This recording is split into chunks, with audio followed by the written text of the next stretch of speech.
Ooh, ooh, ooh.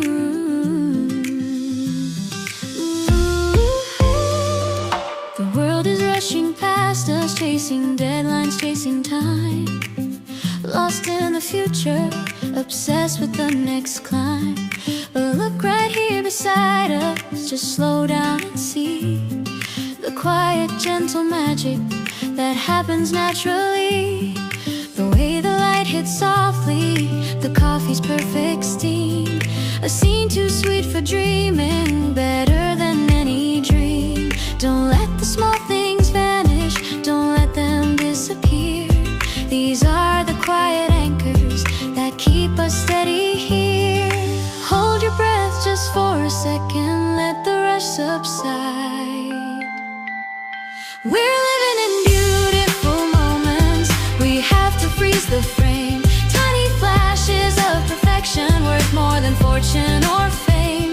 It's the unexpected laughter, the hand held in the rain, the sudden clear awareness that we won't pass this way again. These simple, honest treasures, we collect them one by one.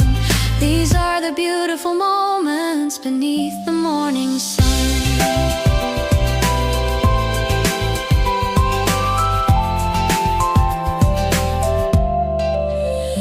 I remember sitting silently, just watching you read a book. The comfortable, easy feeling. Well, they were emotional. I've watched that a few times and cried on the first few occasions, but they are just a few snapshots of how our life was before this happened. But I also wanted to let you know how it all came about.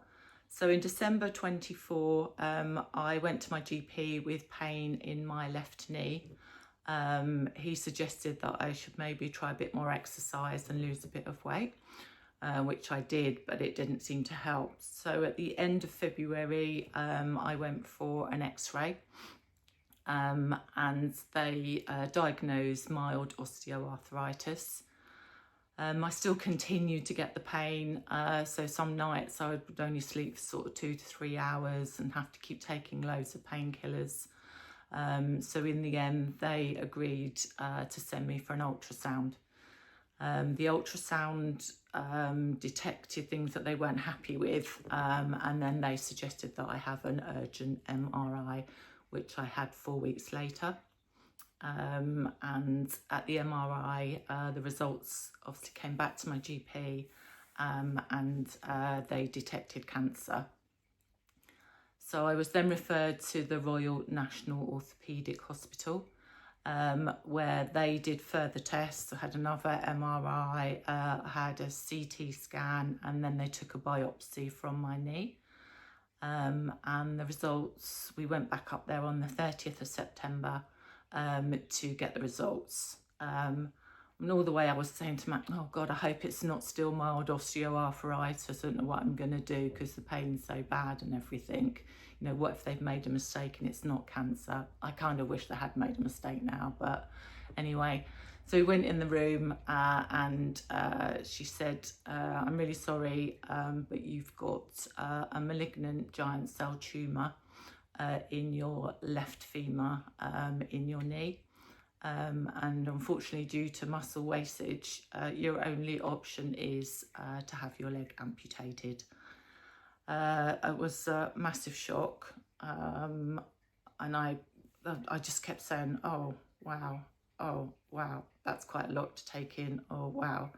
And then she asked obviously to look at the knee, so to examine it, and all I could say was, because that morning I'd put my finger through my knickers, so I'd ripped my knickers, and I was like, oh, I'm so sorry, but I ripped my knickers this morning, I'm so sorry.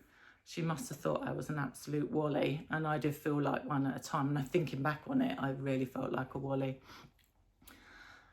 So we were then taken into a side room, and we had a Macmillan nurse with us. She was really lovely, and she went through things with us, and, you know, I felt like, I was just saying to her, have I done something wrong for this to happen? And she said, absolutely not. She said, it is just one of those things.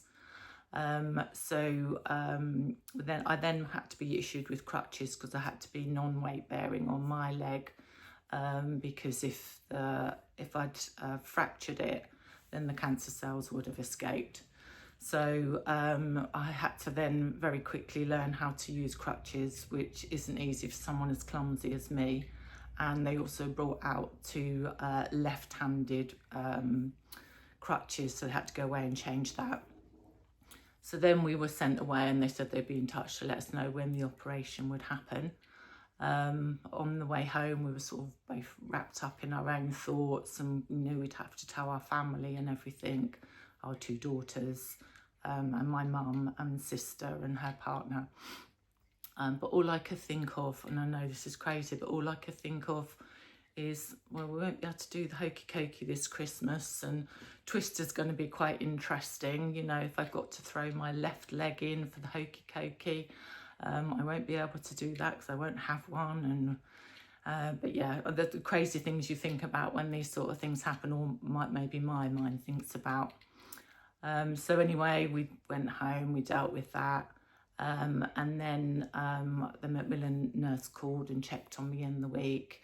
And then on the Friday, she called to say that they'd had a cancellation for the following Monday. And there's no right or wrong answer. You can come along and we can carry out the operation then, or you can wait and you know, we'll get you a later date. So we came off the phone and discussed it, and we decided that there's no waiting, it had to happen no matter what. So we went ahead with it. So all within being diagnosed on the 30th of September, I then had my leg amputated on the 6th of October. It was really quite scary. And I tried to keep upbeat. I didn't want people to cry because of me. So I did try to add in a bit of wit, and obviously told them about the hokey cokey and my Twister thoughts, and the fact that, you know, coming to shave my legs, I'd only have to worry about one leg now, and obviously just a little stump, so that would be handy. And there's only 5 toenails to cut on one side, and you know, all the benefits of losing your leg. Not really that I think about it that there are, but hey ho. Yeah, so that's how I dealt with the situation. So yeah, the operation was carried out, and this is how we end up like this. There's some snapshot of our lives afterwards. It's not all going to be doom and gloom. I hope you find it interesting.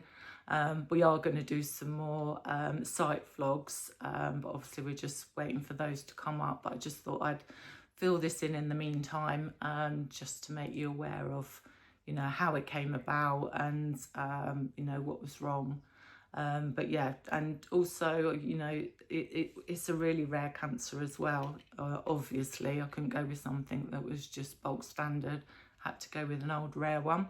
But yeah, again, you know, if you like what you're seeing, then if you can just press the like button, subscribe, and if you've got any comments, you've got any questions at all, more than happy to answer those.